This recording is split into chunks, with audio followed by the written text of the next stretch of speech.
I'm a psychiatrist, and I'd like to invite you to think with me and build some perspective around this concept of perfection, particularly this statement, I am not perfect, that some people get into the habit of using whenever they make a mistake or whenever they find themselves in a disagreement where there's a possibility that they've made a mistake. So, whenever they're in that situation, they say, I'm not perfect. And they say it so forcefully, so emphatically, and they have nothing else to say. So, they don't want to recognize the mistake, they don't want to acknowledge it, they don't want to own up to whatever it is that they're responsible for. All they say is that I'm not perfect. And as a psychiatrist, I do wonder, what is the significance of this statement to the person saying it?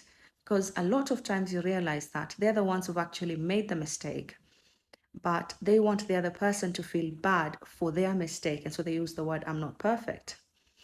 And I'd be wondering on a defense mechanism called projection, where the standards of perfection are actually set internally inside the person, the individual saying, I'm not perfect. So they want to be perfect. They want to not make mistakes. In fact, they actually don't know how to be, how to behave, how to feel, what to think when they are making a mistake or when they're on the side of error. And so when they make a mistake, they, instead of looking inside themselves to see those standards have been broken, they start projecting it on the other person.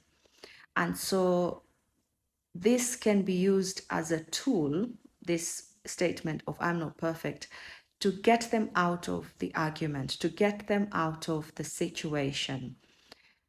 And over time, when a person does this, it means they're unable to engage in disagreement in a manner that brings a solution. And so, if it's a relationship, you realize that the partner is very frustrated because all the issues they keep bringing up, they're not getting sorted because their partner keeps saying they're not perfect. So, there's nothing to correct, there's nothing to discuss because they are not perfect.